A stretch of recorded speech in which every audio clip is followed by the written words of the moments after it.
గురుగారు, ఈ మధ్య యూత్ చాలా మంది ప్రతి చిన్నదానికి సూసైడ్ అని చేసుకుంటున్నారు. చాలా మంది సూసైడ్ అంటున్నారు.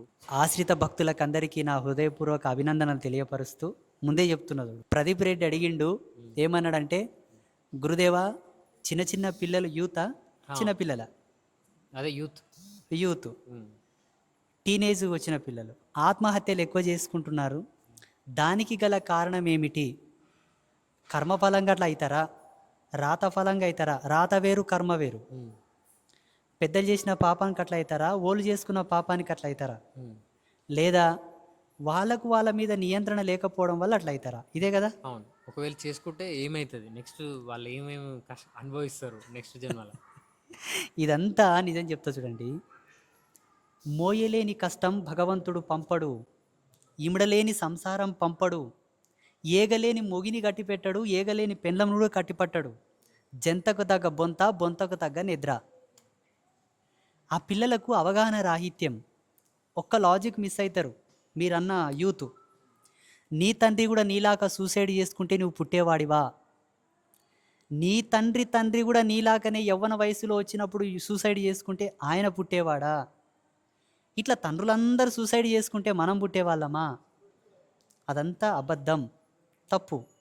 ఇంకొక విధంగా చెప్పాల్సి వస్తే, ఒక కుక్క, ఒక ఎద్దు, ఒక గాడిది, ఒక గుర్రం, ఒక పంది, దానికి మెడమీన గండమాలై పురుగులు పడి లిబి లిబి లిబి అంటున్నా కూడా ఆ పురుగులు పడ్డ శరీరంతోనే ఎదిరిసుకుంటూ బతుకుతా తప్ప ఎప్పుడు సూసైడ్ చేసుకోదు. కుక్క కుక్క నీవు ఎన్ని ఎన్ని చిత్రహింసలన్నా పెట్టుదని, దానికి తిండి పెట్టకుండా నువ్వు ఒకతో నిర్బంధన చేసినా కూడా అది సూసైడ్ చేసుకోదు. వాడు తీసుకుపోవాలి, నేను చచ్చిపోవాలి, అంతే. దానికి తెలిసిన సత్యం. మరి మనిషివై నీకింత విఘ్నత ఉండి, ఇంత అనుభవం ఉండి, దేనినైనా గ్రహించే జ్ఞానం నీతో ఉండంగా మానంకి బట్ట కడితివి, శరీరానికి అన్ని ధర్మాలను నువ్వు పాటించుకుంటివి, మరణం నీకెందుకు? సావు నీకెందుకు? జగతిలో, ఈ ప్రపంచంలో ఏగలేని కష్టం ఎవరికి రాదయ్యా. ఆయన పంపడు. ఎవరు? మనల్ని ఇచ్చిన ఆయన. మనకేంటంటే ఓపిక లేక, అంటే పాయే, అంటే వచ్చే, గివి రెండే చూడు. ఇప్పుడు అప్పులు అయినాయినా, అప్పులోడు వచ్చి నీ గొంతు వీసి చంపుతాడా? చంపితే ఆయన అప్పుసులు అవుతుందా? నీ కాలు మొక్కన్నా అప్పుసులు చేసుకోవాలి, వేరే గత్యంతరం లేదు. నువ్వెందుకు చస్తావు? పరీక్షల్లో ఫెయిల్ అయింటండి ఆయన, మార్కులు తక్కువ వచ్చని చచ్చిపోతావు, నీ పరీక్షలు పాడుగాల. పరీక్షలు ఫెయిల్ అయితే ఏమైంది? అంబానీ తండ్రి ఏం చదివిండు? పవన్ కళ్యాణ్ ఏం చదివిండు? నరేంద్ర మోదీ ఏం చదివిండు? యోగి ఆదిత్యనాథ్ ఏం చదివిండు? ఈనాడు డిపార్ట్మెంటే వాళ్ళ చేతిలో ఉన్నది. నేను ఒక్క మాట అడుగుతా, చెప్పు. నువ్వు ఎంఏ, బిఏ, బీకామ్, బీఫార్మసీ చదివింటావు, చదివినవా? నీ కడుపులోకి పిడికెడు అన్నం కావాలంటే రైతు కావాలనా, బిఏ బీకామ్ కావాలనా? చదువు ఏం పనికి వస్తుందయ్యా? అనుకోరాట్లే. అక్కెరకు పిడికెడంత అన్నం తెచ్చి పెట్టదు, మానం దాపు కట్టుకునికే జానడంత బట్ట నీ చదువు నేయదు. అవును. నీ చదువు ఏమిటి పనికి వచ్చింది? నీ హోదాని చూపించుకోవడానికే, నీ బ్యాగులో పుస్తకాలు విరిగిపోనికే తప్పిస్తే హ్మ్. నీ చదువు ఏమిటి పనికొచ్చే? అర్థమవుతుందా? చదువులో మార్కులు తక్కువ వచ్చినా, ర్యాంకులు రాకపోయినా నిర్భయంగా కష్టం చేసుకొని బతుకుర్రి, బిజినెస్ చేయండి. బిజినెస్ చేసి కోట్లు సంపాదించవచ్చు. ఈనాడు పెండ నమ్ముకొని పైసలు సంపాదిస్తున్నారయ్యా. పెండ, ఒకప్పుడు పెండ పట్టేటోడు అంటుండ్రి, ఇప్పుడు పెండ అమ్ముకొని కోట్లు సంపాదిస్తురు. గీ మాత్రం బుద్ధి లేదా? వదిలేయి. రెండవది, చదువులో ఫెయిల్ అయితే చచ్చిపోతురు, ర్యాంకులు రాకపోతే. మూడవది, ఒక అమ్మాయి ఇష్టపడకపోతే చచ్చిపోతారు. అమ్మాయి ఇష్టపడ్డా నడమంతలో చెయ్యిడిసిందని చచ్చిపోతారు. చెయ్యి ఇడవకపోయినా ఆ అమ్మాయి తల్లిదండ్రులు ఎవరికో పెళ్లి చేసి చూసి ఈడు చచ్చిపోతాడు. గిదే కదనయ్యా పంచాయతీ, ఇంకేమనుందా? పాడుగాల. నీవు పుట్టినప్పుడు నీ పుంతేకు నూనె వేసిందే అమ్మ? నీ పుట్టినప్పుడు నీ పుంతె వచ్చిందే, నీకు నీళ్ళు పోసిందే, నీ పురుడు చేసిందే? నడమంతలో కలిసింది, నడమంతలో పోయింది, దీనికి నీవు చావడం ఏంది? పాడుగాల.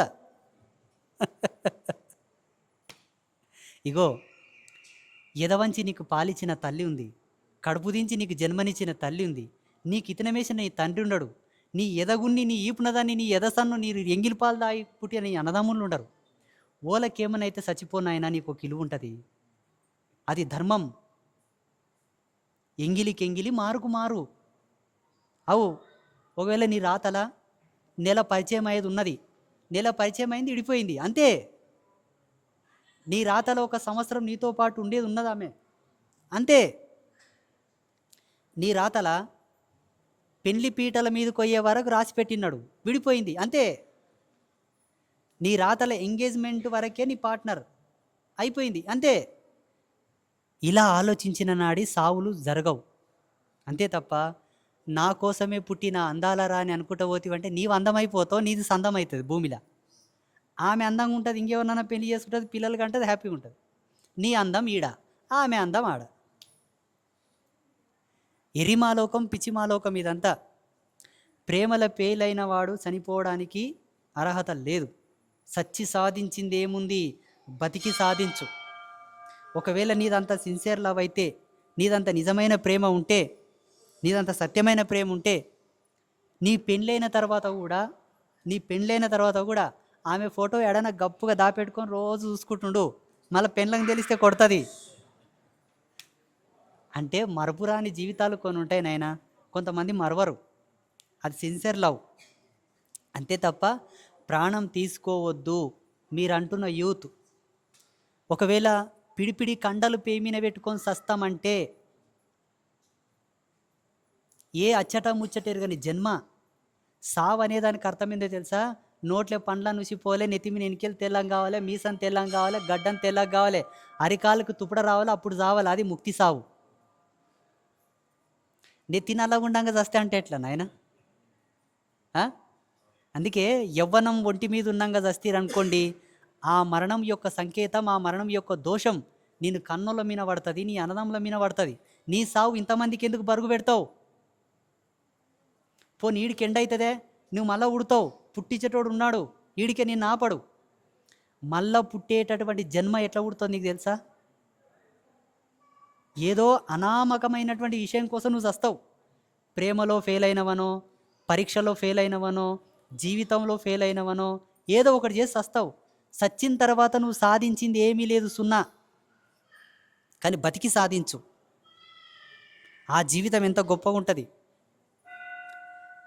ఇప్పుడు వయసున్న పిల్లాడు చస్తాడు, కన్న కడుపు, కన్న పేగు, తల్లి ఏడుస్తుంది.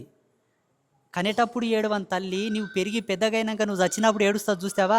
ఆ కన్నీటి ఉసురు నువ్వు మోసుకోవాలి. నీవే కాదు, నీ మరణానికి కారణమైన వాళ్ళు కూడా మోసుకుంటారు ఆ ఉసురు. ఎందుకు అవసరం నాయనా? అవసరమా? అందుకే యూత్కంత ఒక పిచ్చి. ఏమన్నా అయితే నీవు అన్నట్లా దయచేసి ఆ పని చేయకండి అయినా, మీకు పుణ్యం వస్తుంది. మా ఇప్పాలి కదా నా బుజ్జి కొండలు. గ్యాంబ్లింగ్ చేయాల్సిన అవసరం లేదు, కానీ అది చేయాల్సిన అవసరం లేదు. వాస్తవంగా దొంగతనం ఎవడు చేయాలి? శాస్త్రం ప్రకారంగా దొంగతనం నేరం.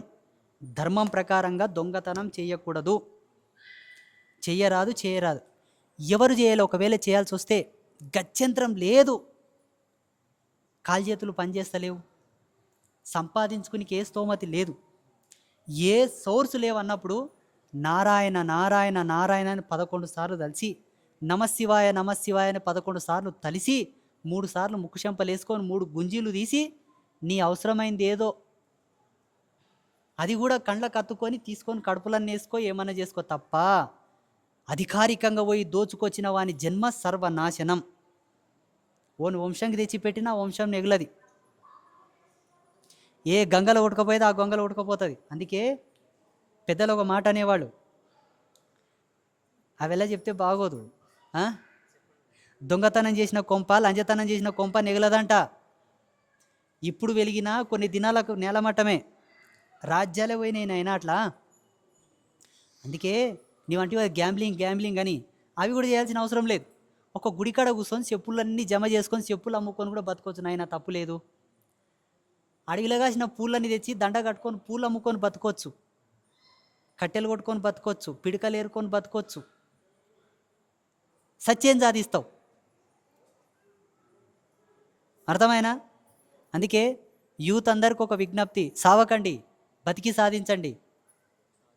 చెరువుల చేపలు పట్టుకొచ్చుకొని అమ్ముకొని బతుకుర్రి. చేపలు పడితే ఎవరన్నా ఏమనంటారా? మంచి రేటు ఉండదు. 4 గొర్రెలు తెచ్చుకొని గొర్రెలను కాసుకొని గొర్రె తోడైతుంది పెద్ద మంద, నీవే కోటీశ్వరుడు అవుతావు. అవన్నీ ఇవే. స్నేహం అంటే అర్థమైంది, ప్రాణం పోసేవాడు స్నేహితుడు కానీ ప్రాణం తీసుకునేవాడు స్నేహితుడు కాడు. అంటే అర్థమైంది, ఎవరి ప్రాణం ఎవరు తీయొద్దు, ఇద్దరు కలిసికట్టుగా జీవించాలి. అంబలి వంచుకొని తాగాలి, బట్ట చించుకొని కట్టుకొని బతకాలి, విద్యను సమసమానంగా ధారపోసుకొని బ్రతకాలి. ఏమున్నా అడ్జస్టబిలిటీ. అర్థమైందా? అది స్నేహం. అటువంటి వాడు ఎవడన్నా ఉంటే స్నేహం చేయండి. నీది పెట్టు నాది వద్దన్నోని మాత్రం దండం పెట్టి దూరం పెట్టండి. ఇట్లా స్నేహం వల్ల కూడా చెడిపోయిన వాళ్ళు చాలామంది ఉన్నారు. అసలు స్నేహం ఎటువంటిదో కూడా తెలుసుకోవాలి కదా ఫస్ట్. ప్రేమ ఎటువంటిదో కూడా తెలుసుకోవాలి కదా. అవి తెలుసుకోండి, ఆ విధంగా బ్రతకండి. శుభమస్తు.